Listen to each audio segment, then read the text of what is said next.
Hello friends, स्वागत है आपका आपके अपने यूट्यूब चैनल सीटेट मंत्रा पर। फ्रेंड्स, जैसा कि आप अपने स्क्रीन पर देख सकते हैं, आज हम डिस्कस करेंगे इंग्लिश पैडागोजी के महत्वपूर्ण क्वेश्चंस। तो फ्रेंड्स, अभी आप लोगों में जो लोग चैनल पर नए होंगे या जो लोग चैनल को सब्सक्राइब नहीं किए हैं, चैनल को सब्सक्राइब जरूर कर लीजिएगा, जिससे जो भी इंपॉर्टेंट नोटिफिकेशंस हैं वो आप तक आसानी से पहुंच सकें। तो आइए फ्रेंड्स, अपने इस क्लास को स्टार्ट करते हैं। सभी क्वेश्चंस को डिटेल में एनालिसिस करेंगे, डिटेल में समझेंगे, उनके हर एक पहलू को समझेंगे। तो आइए देखते हैं। देखिए, पहला क्वेश्चन पूछा जा रहा है, using Relia in the language class means bringing. मतलब भाषा की कक्षा में रेलिया का प्रयोग करना क्या दर्शाता है। ए कह रहा है realistic objectives and targets for the learner. B कह रहा है real level of child's learning to the knowledge of parents. C कह रहा है real life situations to communicate. D कह रहा है आपका real objects as teaching aids. तो देखिए फ्रेंड, जो आपका रेलिया होता है इसका मतलब यही होता है कि real objects as teaching aids. मतलब जैसे आप अगर बच्चों को अल्फ़ाबेट पढ़ाने जा रहे हैं तो वहाँ पर आप ए फॉर एप्पल होता है तो अपने साथ सेब लेकर के जाएंगे और बच्चों को तुरंत दिखा देंगे कि A for Apple. Real object को आप टीचिंग एड के रूप में प्रयोग कर लेंगे।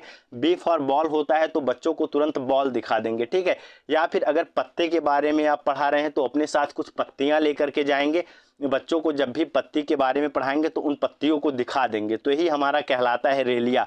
मतलब रियल ऑब्जेक्ट्स को टीचिंग एड के रूप में प्रयोग करना ही हम क्या कहते हैं, इसको हम कहते हैं रेलिया। तो आपका यहाँ पर डी विकल्प सही है, ठीक है। अब हम चलते हैं अपने अगले क्वेश्चन की ओर। अगला क्वेश्चन आपसे देखिए क्या पूछा जा रहा है, story telling as a strategy in language teaching is aimed at. मतलब भाषा शिक्षण में कहानी कहने का उद्देश्य क्या होता है। ये कह रहा है learning to retell the story. मतलब स्टोरी इसलिए सुनाई जाती है कि बच्चे कहानी को सीख जाएं और कहानी को वैसे ही रिटेल कर सके, पुनः उसको वैसे का वैसा सुना सके। बी कह रहा है इंगेजिंग लर्नर विद लैंग्वेज। मतलब इसलिए स्टोरी सुनाई जाती है, कहानी सुनाई जाती है कि जो बच्चे हैं वो भाषा के साथ इंगेज कर पाएँ, भाषा के साथ जुड़ पाएँ। सी कह रहा है testing the memory of learner. मतलब जो बच्चे हैं, जो स्टूडेंट्स हैं, उनके मेमोरी का टेस्ट करने के लिए स्टोरी टेलिंग की जाती है। डी कह रहा है लर्निंग द मोरल्स। मतलब स्टोरी टेलिंग इसलिए की जाती है कि जो कहानी की मोरलता है, जो कहानी की नैतिकता है, उसको बच्चे सीख पाए। तो देखिए फ्रेंड्स, आपको देखने में तो डी विकल्प बहुत अच्छा लग रहा होगा कि कहानी इसीलिए सुनाई जाती है कि बच्चे उसकी नैतिकता को समझ पाएं। लेकिन प्राथमिक स्तर पर कहानी सुनाने का उद्देश्य मोरलता सिखाना नहीं होता है, बल्कि मोरलता से ज़्यादा हमारा उपयुक्त ये होता है कि बच्चे भाषा के साथ इंगेज कर पाएँ, ठीक है। क्योंकि प्राइमरी लेवल का जो बच्चा होता है उसको आप अगर ग्रामर के रूल्स सिखाने लगेंगे और भी लैंग्वेज के अन्य टर्म सिखाने लगेंगे तो उसको सीखने में उसे कठिनाइयाँ होती हैं। तो इसलिए हम कहानी के माध्यम से उसको भाषा सिखाते हैं, क्योंकि कहानी सुनने में उसे अच्छा लगता है और उसके माध्यम से भाषा भी सीख जाता है। तो आपका सही विकल्प होगा इंगेजिंग लर्नर्स विद लैंग्वेज। मतलब बच्चों को भाषा से जोड़ने के लिए स्टोरी टेलिंग भाषा शिक्षण में की जाती है। और भाषा शिक्षण में स्टोरी टेलिंग का मुख्य उद्देश्य भी यही होता है कि बच्चों को भाषा के साथ जोड़ा जाए। आपका बी विकल्प यहाँ पर सही हो जाएगा, ठीक है। अब बी के बाद सेकंड नंबर पर आपका इंपॉर्टेंट होता है कि लर्निंग द मोरल्स। जब बच्चा भाषा के साथ जुड़ पाएगा तभी उस मोरल्स को सीख पाएगा, कहानी की नैतिकता को सीख पाएगा, ठीक है। तो हमारा प्रथम उद्देश्य होता है कि बच्चे को क्या करें, लैंग्वेज के साथ जोड़ दें, उसके बाद से कहानी की नैतिकता को बच्चा सीख पाए, ठीक। अब हम चलते हैं अपने अगले क्वेश्चन की ओर। अगला क्वेश्चन आपसे देखिए क्या पूछा जा रहा है, a Hindi speaking teacher gets posted in a primary school which is in the area of Punjab since he doesn't know the local language of that area he should. मतलब कोई ऐसा टीचर है जो हिंदी स्पीकिंग वाला है, हिंदी बोलने वाला है, और उसका एक प्राइमरी स्कूल में पोस्टिंग हो जाता है, कहाँ पर, पंजाब पर, ठीक है। और उसको वहाँ की लोकल लैंग्वेज नहीं आती है, पंजाब की जो लोकल भाषा है वो नहीं जानता है। तो ही शुड, ऐसी स्थिति में उस शिक्षक को क्या करना चाहिए। ये कह रहा है motivate the community to learn Hindi as it's a national official language. मतलब जो वहाँ की कम्युनिटी है उसको क्या करे, मोटिवेट करे, अभिप्रेरित करे हिंदी को सीखने के लिए, क्योंकि हिंदी आपकी ऑफिशियल लैंग्वेज है।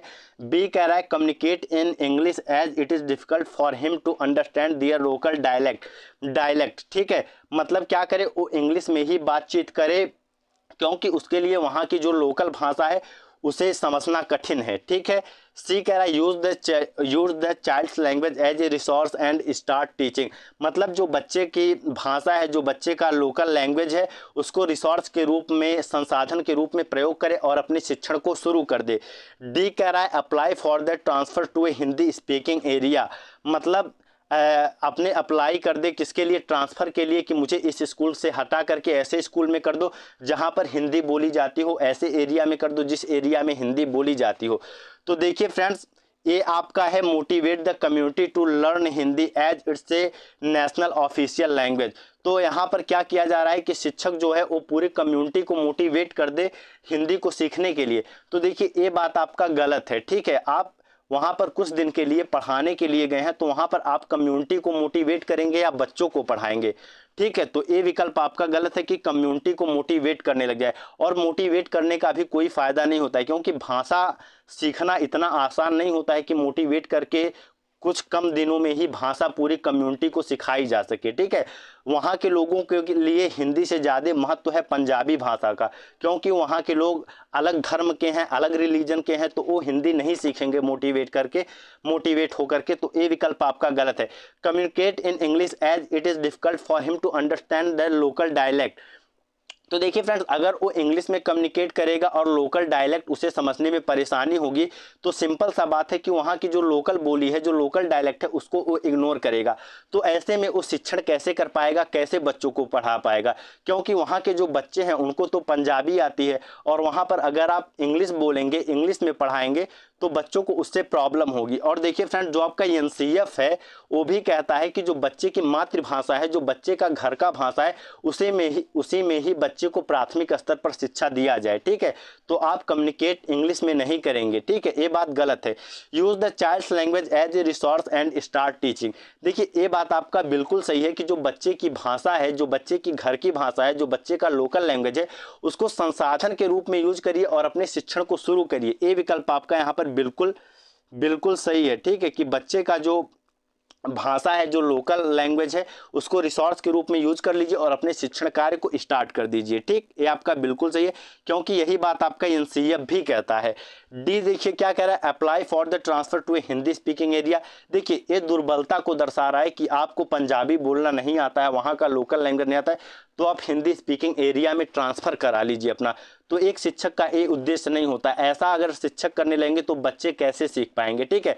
आप क्या करेंगे, आप बच्चे के लैंग्वेज को रिसोर्स के रूप में यूज करिए और अपने टीचिंग को स्टार्ट करिए। ठीक है। कोशिश करिए कि उस एरिया की कुछ भाषा को आप सीख पाए। ठीक, तो ये भी आपका गलत है। अब हम चलते हैं अपने अगले क्वेश्चन की ओर। अगला क्वेश्चन देखिए क्या पूछा जा रहा है, eclecticism in a language teaching refers to using. मतलब फ्रेंड्स, भाषा शिक्षण में जो इक्लेक्टिसिज्म होता है वो किसके प्रयोग को रिफर करता है। ये कह रहा है appropriate strategies from various methods of teaching. मतलब ऐसी स्ट्रेटजीज को, ऐसी उपयुक्त स्ट्रेटजीज को लेना जो कि वेरियस मेथड्स से हो, इंग्लिश टीचिंग के वेरियस मेथड्स ऑफ टीचिंग से ऐसी स्ट्रेटजीज को ले लेना, ऐसे चीज़ों को निकाल करके ले लेना जो उपयुक्त हों। ठीक है। बी कह रहा है all the methods to teach English. मतलब सभी मेथड्स को ले लेना जो लैंग्वेज टीचिंग में उपयोग में आती हूँ। सी कह रहा है the best method of teaching. मतलब जो सिखाने का सबसे सही मेथड होता है वो। डी कह रहा है टेक्नोलॉजी टू टीच लैंग्वेज। मतलब जो टेक्नोलॉजी है, जो आपकी टेक्नोलॉजी है, उसको लैंग्वेज टीचिंग के रूप में यूज करना।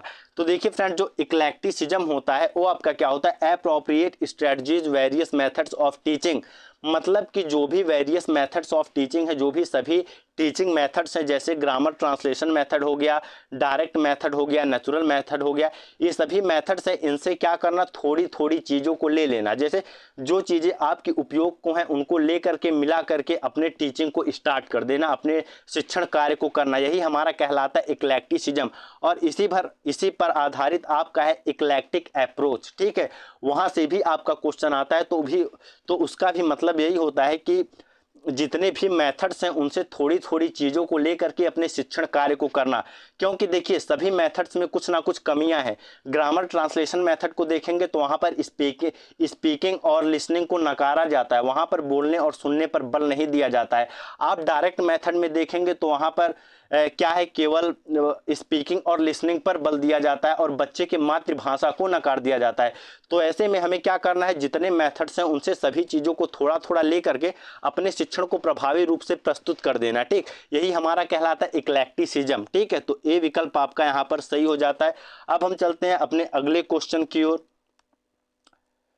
अगला क्वेश्चन देखिए आपसे क्या पूछा जा रहा है, a word with same spelling and same pronunciation as another but with a different meaning is a an. मतलब कोई शब्द है जिसका स्पेलिंग सेम है और प्रोनाउंसिएशन भी सेम है एक दूसरे की तरह, ठीक है, लेकिन उनका जो अर्थ है, जो मीनिंग है वो अलग अलग है, तो उसे हम क्या कहेंगे। ठीक, ए कह रहा है होमोनिम, बी कह रहा है एंटानिम, सी कह रहा है होमोफोन और आपका डी कह रहा है फ्रेंड्स सिनानिम। तो देखिए फ्रेंड्स, ऐसे जो शब्द होते हैं जिनकी स्पेलिंग और प्रोनाउंसिएशन एक तरह होता है लेकिन जो उनका अर्थ होता है वो अलग होता है, उसको हम कहते हैं होमोनिम। ठीक है, जैसे उदाहरण के लिए आप समझिए, मैं यहाँ पर दो शब्द लिख रहा हूँ, सिंक। ठीक है, सिंक और सिंक दोनों का स्पेलिंग देखिए आपका एक ही है, SINK। ठीक है, लेकिन एक सिंक आपका क्या होता है, किचन वाला, जिसमें हम बर्तन धोते हैं। ठीक है, किचन में लगा होता है, आप अपने घर में देखे होंगे, जिसमें हम बर्तन धोते हैं। और दूसरा सिंक क्या होता है, डूबना। ठीक है, जब कोई पानी में डूबता है तो उसको भी हम सिंक बोलते हैं। ठीक, तो इन दोनों का देखिए स्पेलिंग एक है, प्रोनाउंसिएशन भी एक है, लेकिन इनका जो अर्थ है वो डिफरेंट हो जा रहा है, तो इसी को हम कहते हैं होमोनिम। अब देखिए फ्रेंड्स, आपका एंटानिम क्या होता है, एंटानिम का मतलब होता है विपरीतार्थी शब्द, विलोम शब्द। ठीक है, जैसे आप देखिए टाल का मतलब, टाल का विलोम देखेंगे आपका शॉर्ट हो जाएगा, टाल का मतलब लंबा होता है, शॉर्ट का मतलब आपका छोटा होता है। ठीक है, अब देखिए फ्रेंड्स, होमोफोन क्या होता है, होमोफोन, होमोफोन समझाने के लिए मैं मिटा रहा हूँ, फिर आपको होमोफोन समझाता हूँ। होमोफोन देखिए आपका क्या होता है, होमोफोन होता है फ्रेंड, देखिए इसमें क्या होता है, इसमें जो प्रोनाउंसिएशन है वो सेम होता है। ठीक है, लेकिन स्पेलिंग अलग अलग होता है, मतलब same pronunciation but different spelling. ठीक है, दैट इज कॉल्ड होमोफोन। उदाहरण के लिए समझिए, मैं दो शब्द लिखता हूँ, एक शब्द यहाँ पर लिख रहा हूँ नो और दूसरा शब्द लिख रहा हूँ नो। तो देखिए यहाँ पर एक नो का स्पेलिंग लिखा हूँ NO और दूसरे नो का स्पेलिंग लिखा हूँ KNOW। ठीक है, दोनों का मतलब, दोनों का अर्थ जो होता है वो अलग अलग होता है, लेकिन दोनों का जो प्रोनाउंसिएशन है वो सेम है। ए नो का मतलब क्या होता है, ए नो का मतलब होता है नहीं। ठीक, और ए नो का मतलब होता है जानना। ठीक है, तो देखिए दोनों का जो प्रोनाउंसिएशन है वो सेम है, लेकिन जो दोनों की स्पेलिंग है वो अलग अलग है, तो इसे हम कहते हैं होमोफोन। और आपका फ्रेंड देखिए सिनानिम क्या होता है, सिनानिम आपका होता है समानार्थी शब्द, मतलब जो आपके पर्यायवाची शब्द होते हैं उसे हम कहते हैं सिनानिम। जैसे आप देखेंगे ग्लैड, ठीक है, मैं यहाँ लिख दे रहा हूँ ग्लैड, ग्लैड का मतलब होता है खुश होना और इसका सिनानिम आपका क्या हो जाएगा, हैप्पी। ठीक है, हैप्पी का मतलब भी आपका क्या होता है, खुश होना। तो ग्लैड और हैप्पी ये क्या है, सिनानिम है। तो यहाँ से देखिए फ्रेंड्स, आपका होमोनिम और होमोफोन ये आपके लिए बहुत इंपॉर्टेंट है, यहाँ से आपका बार बार क्वेश्चन आया हुआ है। तो होमोनिम क्या होता है, होमोनिम होता है same spelling and same pronunciation but different meaning. ठीक है, स्पेलिंग भी सेम होगा, प्रोनाउंसिएशन भी सेम होगा, लेकिन मीनिंग डिफरेंट हो जाएगी, तो उसे हम कहेंगे होमोनिम। ठीक, लेकिन जब स्पेलिंग डिफरेंट हो, प्रोनाउंसिएशन सेम हो और मीनिंग भी डिफरेंट हो, तो उसे हम कहते हैं होमोफोन। ठीक है, अब हम चलते हैं अपने अगले क्वेश्चन की ओर। अगला क्वेश्चन आपसे देखिए क्या पूछा जा रहा है, अगला क्वेश्चन हम देखते हैं। अगला क्वेश्चन पूछा जा रहा है, under constructivist approach to language learning learners are encourage to. मतलब जो लैंग्वेज लर्निंग, जो भाषा सीखने का, भाषा सीखने में जो कंस्ट्रक्टिविस्ट अप्रोच है, जो रचनावादी अप्रोच के अंतर्गत जो लर्नर्स होते हैं, जो बच्चे होते हैं, उनको क्या करने के लिए फोकस किया जाता है, क्या करने के लिए इनकरेज किया जाता है आपका रचनावादी अप्रोच के अंतर्गत। ठीक है, भाषा शिक्षण में बच्चों को किसके लिए इनकरेज किया जाता है। ये कह रहा है अवॉइड एरर्स कंप्लीटली, मतलब बच्चों को इसलिए आपका इंगेज किया जाता है कि बच्चे जो एरर है उसको अवॉइड करें कंप्लीटली, मतलब जो बच्चे हैं उनसे गलतियां थोड़ी भी ना हो। ठीक है, तो देखिए फ्रेंड्स, बच्चे भगवान तो है नहीं कि उनसे कोई गलती नहीं होगी, चाहे बच्चा हो, चाहे बड़ा हो, चाहे एक शिक्षक भी हो, सबसे गलती होना स्वाभाविक सी बात है। ठीक है, और जो हमारे एरर्स होते हैं वो नेचुरल होते हैं, शिक्षण की प्रक्रिया में गलती करना एक स्वाभाविक सी प्रक्रिया है सीखने में। ठीक है, बच्चा गलती करता है तभी सीख पाता है, जब तक गलती नहीं करेंगे हम तब तक नहीं सीख पाएंगे। ठीक है, तो एरर को कंप्लीटली अवॉइड कर देना हमारा कंस्ट्रक्टिविस्ट अप्रोच इसको इनकरेज नहीं करता है, ये बात आपका गलत है। ठीक, और एरर को ही लेके देखिए आपके थॉर्नडाइक ने अपना पूरा थियरी दिया था ट्रायल एंड एरर का सिद्धांत, कि जो भी है, जो मनुष्य है या जो बालक है, वो त्रुटि के माध्यम से अभ्यास कर करके सीखता है। तो अगर त्रुटि करना कंप्लीटली अवॉइड किया जाए तो क्या हम सीख सकते हैं? हम बिल्कुल नहीं सीख सकते हैं। सीखने के लिए त्रुटि करना, एरर करना बहुत जरूरी होता है। ठीक है। बी कह रहा है प्रैक्टिस लैंग्वेज ड्रिल्स मैकेनिकली, मतलब भाषा को ड्रिल करके सीख लेना मैकेनिकली, मतलब यंत्रवत रूप से ड्रिल करके भाषा को प्रैक्टिस करना, भाषा को सीखना। तो देखिए फ्रेंड्स, भाषा को कभी भी ड्रिल करके नहीं सीखा जाता। ये जो ड्रिल शब्द है ये बहुत ही नकारात्मक शब्द है भाषा को सीखने के लिए। ड्रिल का मतलब होता है, जैसे हम अपने घर के दीवारों में कभी आप देखे होंगे ड्रिल मशीन से छेद करते हैं कील वगैरह लगाने के लिए, वैसे ही जबरदस्ती बच्चे के दिमाग में ड्रिल करके भाषा को ठूसा जाए। तो कभी भी बच्चे के दिमाग में भाषा को जबरदस्ती नहीं ठूसा जाता है, बल्कि हम ऐसे वातावरण का निर्माण करते हैं जिसमें बच्चा स्वाभाविक रूप से, नेचुरल रूप से भाषा को सीख पाए। ठीक है। तो ड्रिल शब्द आपका बहुत ही निगेटिव होता है, ये आपका गलत है। सी कह रहा है learn the grammar rules by rote, मतलब जो ग्रामर के रूल्स हैं, जो ग्रामर के आप कह सकते हैं नियम है, उनको रट करके सीखना। तो देखिए फ्रेंड्स, ग्रामर के जो नियम होते हैं उनको रट करके नहीं सीखा जाता है। रटंत विद्या घटंत बुद्धि होता है। ठीक है। रट करके सीखेगा, एक समय के बाद बच्चा भूल जाएगा। ठीक। तो चाहे ग्रामर के रूल हो या कोई भी रूल हो, उनको रट करके नहीं सीखना होता है। और विशेष रूप से जब ग्रामर रूल की बात करता है सीटेट, तब हम उसके लिए क्या कहते हैं, ग्रामर रूल को हम कैसे सीखते हैं? ग्रामर रूल को हम सीखते हैं कंटेक्स्ट में। ठीक है। हम हमेशा ग्रामर रूल को संदर्भ में सीखते हैं। ठीक है। तो रोट से नहीं, बल्कि हम संदर्भ में ग्रामर रूल को सीखते हैं। ठीक है।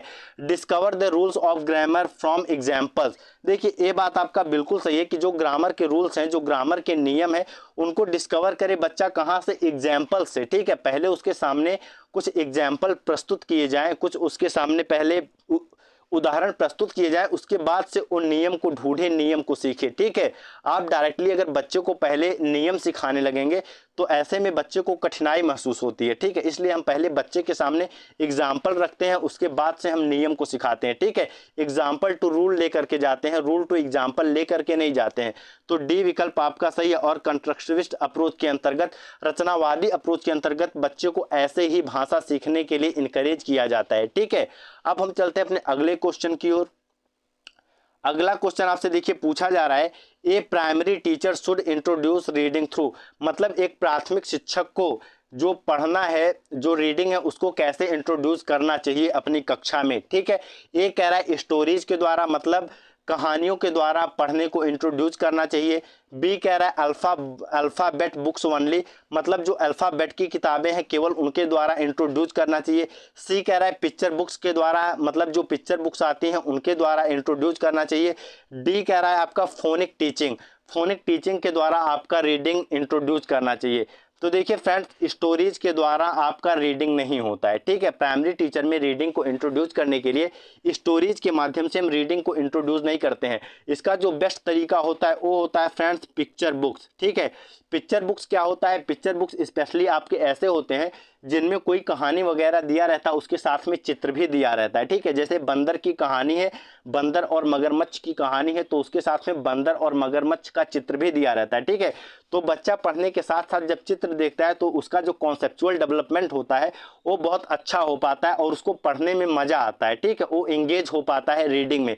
तो हमें कभी भी एक प्राइमरी शिक्षक को क्या करना है, एक प्राइमरी शिक्षक के रूप में हमें क्या करना चाहिए, हमें जब भी रीडिंग को स्टार्ट कराना है, रीडिंग को इंट्रोड्यूस करना है, तो पिक्चर बुक्स के थ्रू करना चाहिए। ठीक है। आपका सी विकल्प सही है। अब देखिए फ्रेंड्स, अल्फ़ाबेट बुक्स ओनली जो यहाँ पर लिखा है, तो आपको मैं यहाँ पर एक ट्रिक बताता हूँ। जब भी ओनली शब्द किसी विकल्प में आ जाए, ठीक है, तो आप मान के चलिए 99% ऐसे विकल्प गलत होते हैं। ठीक है। जहां पर ओनली शब्द आ जाए वहां पर 99% चांस होता है कि ये विकल्प आपका गलत होता है। तो ओनली शब्द देखकर आप पीछे हट जाइएगा। ठीक है। और देखिए फ्रेंड्स, फोनिक टीचिंग आपका क्या होता है फ्रेंड्स, इसमें विशेष रूप से साउंड का टीचिंग सिखाया जाता है, ध्वनि सिखाई जाती है। ठीक है। जैसे बच्चे को सिखाया जाता है बी का उच्चारण ब होता है। ठीक है। और यहीं पर अगर हम बी ए लिख देते हैं, ठीक है, तो इसका मतलब बा हो जाता है। ठीक है। तो ए आपका कहलाता है फोनिक टीचिंग। ठीक है। तो इससे आपका जो रीडिंग है उसको इंट्रोड्यूस नहीं करना है। रीडिंग को इंट्रोड्यूस कैसे करना है? पिक्चर बुक्स के थ्रू करना है, जिससे बच्चे का कॉन्सेप्चुअल डेवलपमेंट अच्छा हो पाए और बच्चा पढ़ने में इंगेज कर पाए। ठीक है। अब हम चलते हैं अपने अगले क्वेश्चन की ओर। अगला क्वेश्चन आपसे देखिए क्या पूछा जा रहा है, a sight word is a vocabulary item. ठीक है, मतलब जो एक साइट वर्ड होता है वो एक वोकैबुलरी आइटम होता है। ठीक है, अब देखिए पूछा क्या जा रहा है, that needs proper visual understanding of the context, मतलब उसको प्रॉपर अंडरस्टैंडिंग की जरूरत होती है कंटेक्स्ट की, संदर्भ की। ठीक है, that is to be learn by heart, मतलब उसे कैसे सीखा जाता है, उसे हृदय के द्वारा सीखा जाता है, बाई हार्ट सीखा जाता है। बाई हार्ट आप समझ रहे होंगे, जैसे किसी चीज को बहुत ज्यादा अपने दिल से लगा करके सीखना। ठीक है, सी कह रहा है that the reader recognises and finds meaningful on site without A complicated analysis, मतलब आपका साइट वर्ड ऐसा वोकैबुलरी आइटम होता है जिसको रीडर जो होता है वो एक ही बार देखते ही बिना किसी कॉम्प्लिकेटेड, बिना ही किसी उलझे एनालिसिस के उसको समझ पाता है। ठीक है, डी कह रहा है that helps in judging the effectiveness of others style, मतलब जो लेखक की स्टाइल होती है उसके इफेक्टिवनेस को जज करने में हेल्प करता है। तो देखिए फ्रेंड्स, जो साइट वर्ड होता है, ठीक है, साइट आप शब्द से ही समझिए। ठीक है, साइट आपने कई बार सुना होगा, फर्स्ट साइट लव हो गया। ठीक है, मतलब पहली बार देखते ही प्यार हो गया। तो साइट वर्ड क्या है, साइट वर्ड वही है जिसे हम देखते ही पहचान लेते हैं। ठीक है, आप याद रखेंगे फर्स्ट साइट लव से। ठीक है, फर्स्ट साइट लव से आप याद रखिएगा साइट लव, मतलब देखते ही प्यार हो गया, मतलब ऐसे शब्द जिसे देखते ही हम पहचान लेते हैं। आप उसे ही तो पहचानते हैं जिससे आप प्यार करते हैं। ऐसे ही साइट वर्ड्स होते हैं जिन्हें हम देखते ही पहचान लेते हैं और उनके मीनिंग को समझ जाते हैं बिना किसी कॉम्प्लिकेटेड एनालिसिस के। कॉम्प्लिकेटेड एनालिसिस मतलब बिना किसी बहुत ज्यादा उलझे एनालिसिस के। ठीक है, तो साइट वर्ड आपका प्यार की तरह ही होता है, वो आपका फर्स्ट साइट में पहचान में आ जाता है। ठीक है, आपको जब प्यार होता है तो उसमें भी आप कॉम्प्लिकेटेड एनालिसिस नहीं करते हैं, एक बार देखिए फर्स्ट साइट में प्यार होगा। ऐसे ही साइट वर्ड में भी कॉम्प्लिकेटेड एनालिसिस नहीं होता है, उसको भी फर्स्ट साइट में देखते ही लर्नर पहचान जाता है। ठीक है, तो आपका जो सी विकल्प है ये यहाँ पर सही है कि that the reader recognises and finds meaningful on site without A complicated analysis, मतलब जो रीडर है, जो पाठन करने वाला है, जो पढ़ने वाला है, वो देखते ही उसको मीनिंगफुल पाता है, उसको देखते ही समझ जाता है विदाउट ए कॉम्प्लिकेटेड एनालिसिस, बिना उलझे हुए एनालिसिस के। ठीक है, आपका सी विकल्प आपका यहाँ पर सही है कि देखते ही शब्द का अर्थ समझ जाता है बिना उसको डिक्शनरी वगैरह में ढूंढे। ठीक है, तो यहाँ पर आपका सी विकल्प सही है। अब चलते हैं अपने अगले क्वेश्चन की ओर। देखिए अगला क्वेश्चन भी आपका साइट वर्ड से ही है। क्या पूछा जा रहा है, साइट वर्ड्स आर डेवलप्ड, मतलब जो साइट वर्ड होते हैं एक कैसे डेवलप होते हैं। ये कह रहा है bye teachers from the text book, मतलब अध्यापकों के द्वारा टेक्स्ट बुक से डेवलप किए जाते हैं, विकसित किए जाते हैं। बी कह रहा है by using words in meaningful context, मतलब शब्दों का मीनिंगफुल कंटेक्स्ट में यूज करने से, शब्दों का मीनिंगफुल संदर्भ में प्रयोग करने से ये डेवलप होते हैं, विकसित होते हैं। सी कह रहा है bye knowing meanings of difficult words, मतलब जो डिफिकल्ट शब्द होते हैं, जो कठिन शब्द होते हैं, उनके अर्थ को जानने से ये डेवलप होते हैं। डी कह रहा है by seeing them on site, मतलब उनको देख करके डेवलप हो जाते हैं। तो देखिए फ्रेंड्स, कोई भी शब्द हो, ठीक है, उसको हम तब तक नहीं डेवलप कर पाएंगे, तब तक उसके प्रयोग का डेवलपमेंट हमारे अंदर नहीं होगा जब तक हम उसको प्रयोग नहीं करते हैं। ठीक है, अगर आप कोई शब्द, जैसे आपने कोई शब्द बार बार देखा है, ठीक है, आपने अपने बचपन में कोई शब्द सीखा हो, ठीक है, जैसे मैं आपसे एग्जाम्पल के लिए कहता हूँ गर्ल। ठीक है, गर्ल, गर्ल का मतलब होता है लड़की। इस शब्द को आप अपने बचपन में सीखे थे, ठीक है, और इस शब्द का आप अब तक प्रयोग करते हुए चले आए हैं, इसीलिए आप इस शब्द का अर्थ जानते हैं। ये शब्द आपके मस्तिष्क में विकसित हो पाया है। अगर गर्ल शब्द आप एक बार पढ़ करके याद कर लेते और उसका अपने जीवन में कभी उपयोग नहीं करते तो ये क्या आज आपको याद होता? नहीं याद होता। तो ऐसे ही जो साइट वर्ड्स होते हैं वो मीनिंगफुल कंटेक्स्ट में यूज करने से डेवलप होते हैं। ठीक है, आपका यहाँ पर बी विकल्प सही है कि मतलब by using words in meaningful context, मतलब अर्थपूर्ण संदर्भ में प्रयोग करने से जो साइट वर्ड होते हैं इनका डेवलपमेंट होता है, इनका विकास होता है। ठीक है, आपका बी विकल्प यहाँ पर सही है।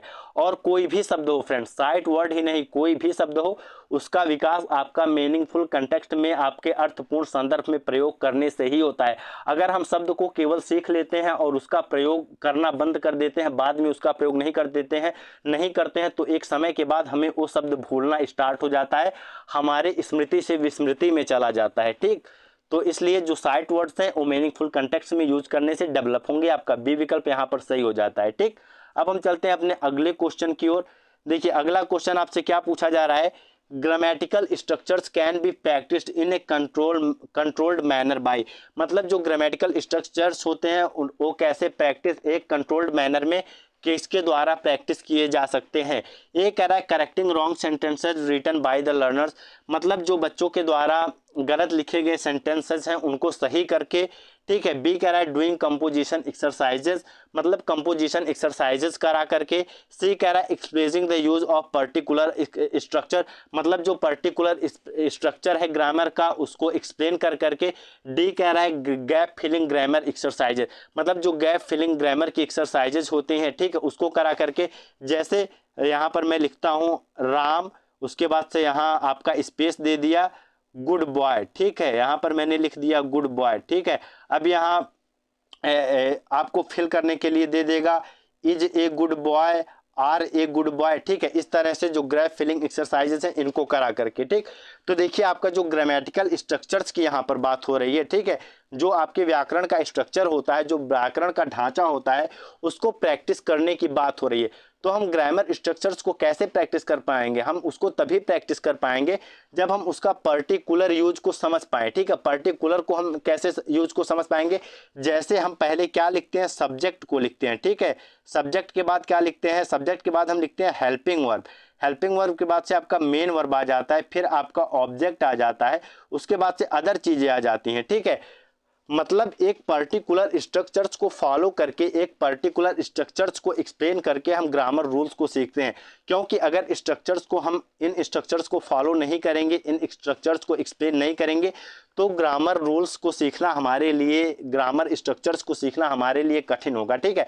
और ग्रामर स्ट्रक्चर की बात हो रहा है तो यही आपका ग्रामर स्ट्रक्चर कहलाता है, ठीक है, कि पहले सब्जेक्ट लिखना, फिर हेल्पिंग वर्ब लिखना, फिर वर्ब लिखना, फिर ऑब्जेक्ट, एंड लास्ट में अदर थिंग्स को लिख देना है, ये आपका ग्रामर स्ट्रक्चर कहलाता है।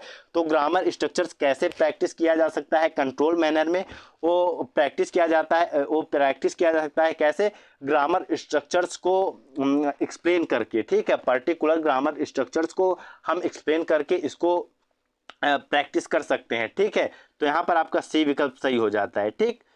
तो फ्रेंड्स आपका एक क्लास यहाँ पर समाप्त होता है। आपको अगर एक क्लास पसंद आई हो तो इस क्लास को लाइक करिए, अपने अन्य दोस्तों के साथ शेयर करिए जो सीटेट का प्रिपरेशन कर रहे हैं, और फ्रेंड्स चैनल को सब्सक्राइब करना नहीं भूलिएगा, जिससे आपके पास सभी इंपॉर्टेंट नोटिफिकेशंस पहुंच सके, और आपका जो भी डेली का क्लासेस कराई जाती हैं उसका आपका पीडीएफ आंसर के साथ, सभी क्वेश्चंस का पीडीएफ आंसर के साथ टेलीग्राम चैनल पे, सीटेट मंत्रा के टेलीग्राम चैनल पर उपलब्ध करा दिया जाता है। तो आपको वहां से पीडीएफ भी प्राप्त कर लेना है। टेलीग्राम चैनल का लिंक आपको डिस्क्रिप्शन में मिल जाएगा। तो होप, मतलब फ्रेंड्स मैं आशा करता हूँ कि होपफुल्ली आपको एक क्लास समझ में आई होगी, आप सभी क्वेश्चंस को अच्छे से समझ पाए होंगे। तो फ्रेंड्स यहाँ पर बने रहने के लिए थैंक यू सो मच। कल मिलते हैं एक अगली क्लास में।